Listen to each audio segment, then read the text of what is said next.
नमस्कार।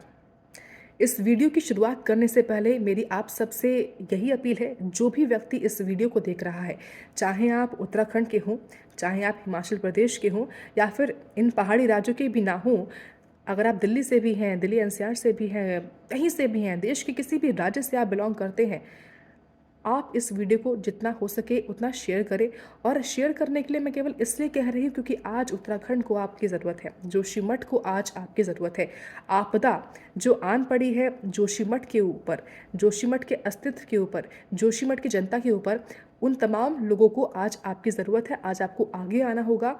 जो लोग पहाड़ों का रुख करते हैं घूमने के लिए, जो लिखते हैं अपने कैप्शन में पहाड़ कॉलिंग, माउंटेन कॉलिंग, आज वही पहाड़ आपकी मदद के लिए खड़े हुए हैं, इंतज़ार कर रहे हैं।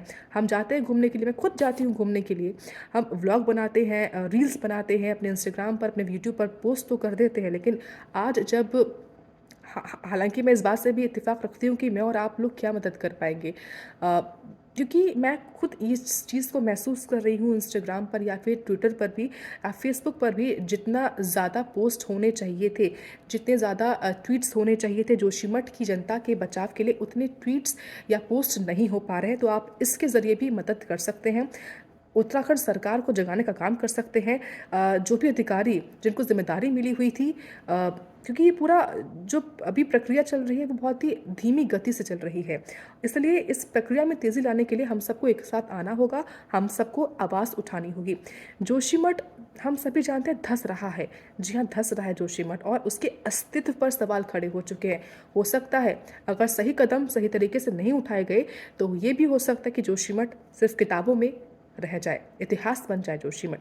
जोशीमठ क्या है, शायद कुछ लोग केवल ये समझ रहे होंगे जोशीमठ चमोली ज़िले का एक शहर है बस, और वहाँ पर पहाड़ हैं और लोग रह रहे हैं। बल्कि जोशीमठ को आप सरल शब्दों में अगर समझे तो जोशीमठ जो है वो प्रवेश द्वार है। किसका? बद्रीनाथ का, हेमकुंड साहिब का और औली का।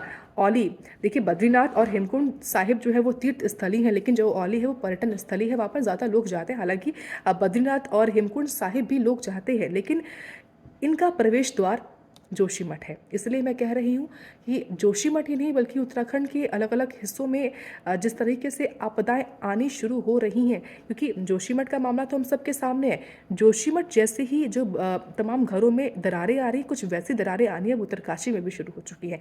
इसलिए आप सबको आगे आना होगा। देखिए जोशीमठ के बारे में आज हम बात करेंगे। जो कुछ हो रहा है उसके बारे में मैं कोशिश करूँगी जितना मुझे पता है उतना मैं आप सबको बता सकूँ। जोशीमठ जो कि 4677 वर्ग में फैला हुआ है। जोशीमठ में 9 वार्ड हैं। गांधीनगर है, पालिका मारवाड़ी है, लोअर बाजार है, सिंगदार है, मनोहर बाग है, ऊपर बाजार है, सुनील है, साथ ही परसारी और रविग्राम है। इन तमाम वार्डों के नाम मैं इसलिए ले रही हूँ कि इन वार्डों में जो मकान हैं, जो घर परिवार रहते हैं, उनमें दरारें आ रही हैं।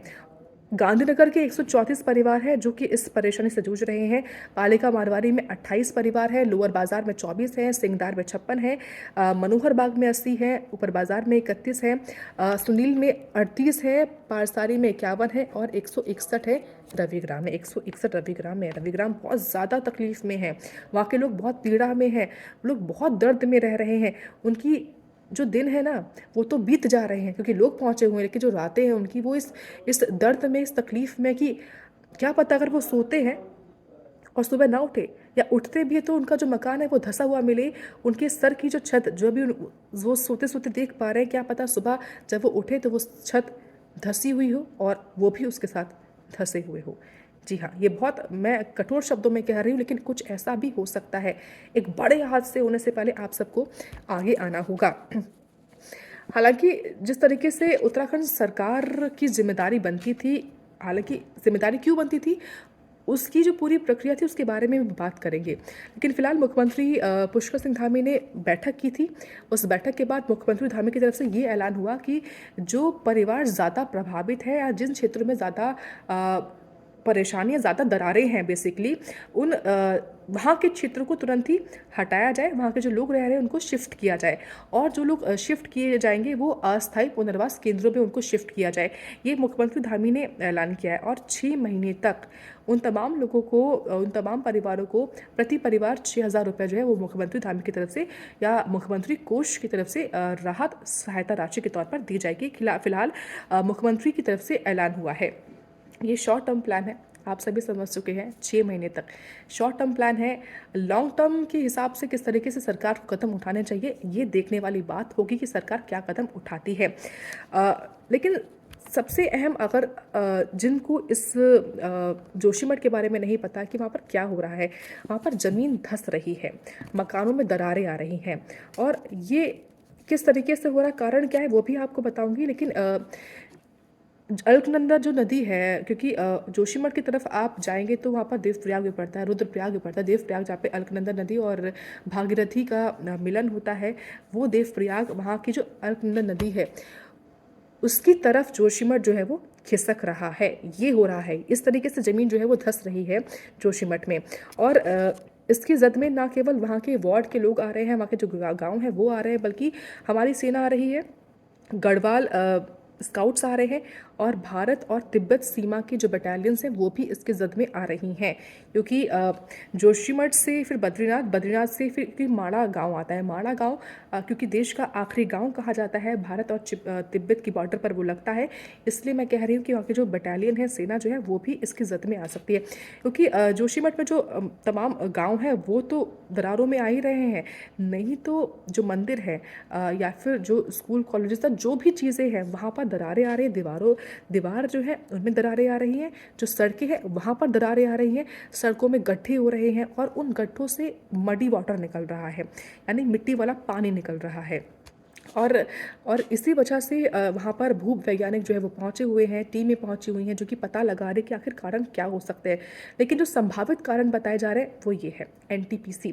एनटीपीसी का जो हाइडल प्रोजेक्ट है, और उसके तहत जो सुरंग और चार धाम के लिए ऑल वेदर रूट बनाई जा रही है, वो प्रमुख कारण बताया जा रहा है।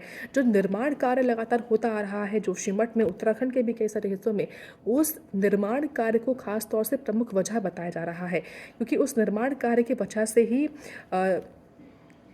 ये जो दरारें आ रही है, या यूँ कहूँ कि आपदा जो आ रही है वो हो रही है।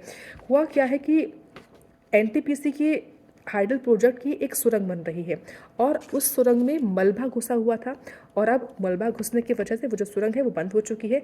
और ये जो सुरंग है वो 16 किलोमीटर लंबी है। और आप शायद जो वीडियो देख रहे होंगे उस सुरंग के बारे में जानकर चौंक जाएंगे कि जो सुरंग निकाली गई है 16 किलोमीटर की, वो सुरंग जोशीमठ शहर के नीचे से निकाली गई है। सुरंग के ऊपर है जोशीमठ शहर, और जोशीमठ शहर के नीचे से सुरंग जो है निकाली गई है, जो कि अब बंद है, क्योंकि इसमें मलबा भरा हुआ था। क्योंकि हाल ही में ऋषिगंगा बाढ़ आई थी, उसके बाद से वो जो सुरंग है उसमें गंदा पानी नहीं, क्योंकि मडी वाटर था इसलिए मैं गंदा पानी बोल रही हूँ, पानी आया और वो सुरंग जो है वो बंद हो गई है। और भूवैज्ञानिक ये कह रहे हैं कि उस सुरंग में गैस बन रही है, जिसके चलते ऊपरी दबाव पैदा हो रहा है, और इसी वजह से ज़मीन जो है वो धंस रही है।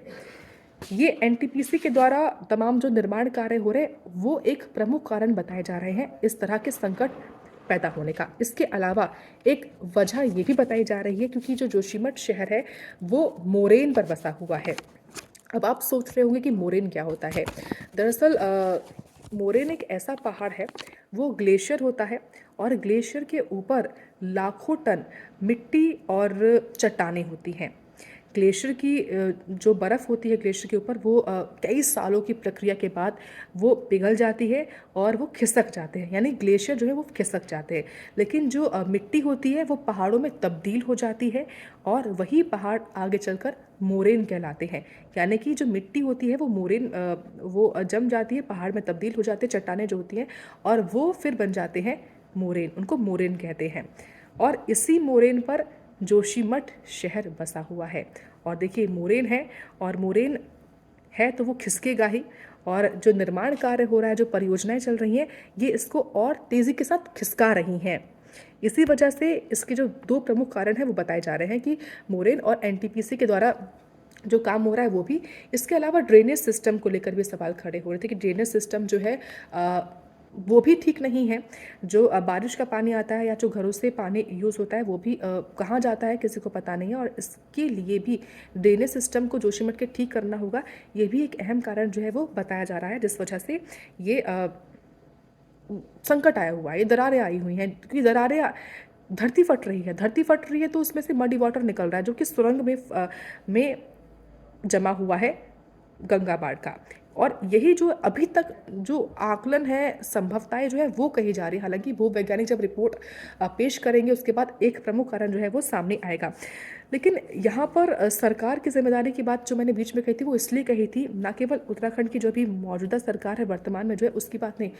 जब उत्तराखंड अलग भी नहीं हुआ था, उत्तराखंड उत्तर प्रदेश का हिस्सा ही था। साल 1976 में 47 साल पहले महेश चंद्र मिश्रा थे जिन्होंने जिनकी अध्यक्षता में कमेटी गठित हुई थी। उस कमेटी में तमाम मेंबर्स थे जिन्होंने अध्ययन किया, क्योंकि कहते ये भी है कि अभी जो भूस्खलन की तरफ आगे बढ़ रहा है जोशीमठ, इससे पहले भी कई सारे भूस्खलन आ चुके हैं। इसके बाद मोरेन बना और मोरेन के ऊपर जोशीमठ बना हुआ है। 1976 में एक मिश्रा कमेटी गठित की जाती है।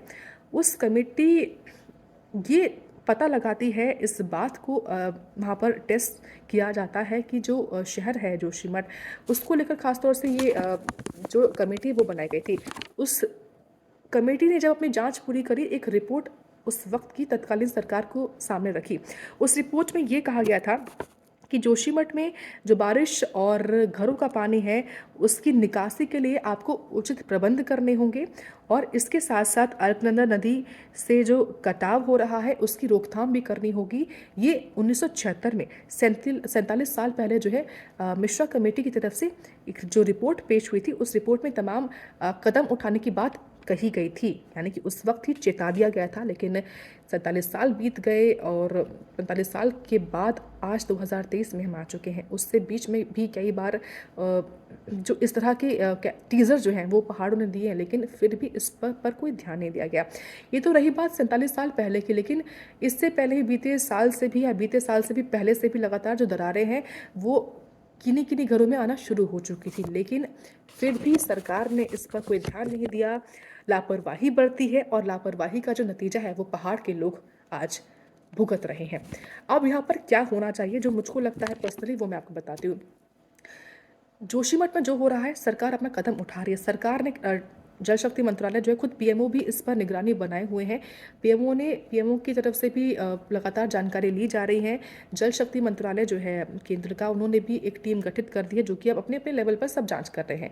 लेकिन जांच आप करें, लेकिन आप जांच के बाद कोई कदम उठाएं, उसमें मेरे को ये लगता है कि जो वहाँ के लोग हैं जो लगातार सड़कों पर उतरे हुए हैं, जो कि लगातार प्रोटेस्ट कर रहे थे कि जोशीमठ को बचाया जाए, उन लोगों से आप बात करने के बाद ही कोई कदम उठाइएगा, क्योंकि वहाँ के जो लोकल लोग हैं वो अपने पहाड़ को बहुत ज़्यादा अच्छे तरीके से जानते हैं। इसलिए मैंने ये बात कह रही हूँ, क्योंकि अगर जो इंजीनियर्स हैं, अगर वो इस बात को जान रहे होते तो वो सुरंग को नहीं खोदते, वो सुरंग को जोशीमठ शहर के नीचे से नहीं निकालते, उस जोशीमठ के ऊपर से, उस जोशीमठ शहर के नीचे से जो खुद मोरेन पर बसा हुआ है। ये गलती उस वक्त की है। इसलिए आप लोकल लोगों से बात करिएगा। लोकल लोगों से बात करने के बाद ही आप कोई जो कदम उठाए, उस कदम में लोकल लोगों की सहमति भी होनी चाहिए। ये मुझको लगता है ये होना चाहिए। और साथ ही जिस शॉर्ट टर्म की बात खुद मुख्यमंत्री धामी ने कही है, उस शॉर्ट टर्म की जगह पर लोगों को आप लॉन्ग टर्म की बेसिस पर आप उनको पुनर्वास अगर करते हैं, विस्थापन उनका करते हैं या शिफ्ट उनको करते हैं, वो आप करें। यानी कि कोई लॉन्ग टर्म प्लान जो है वो होना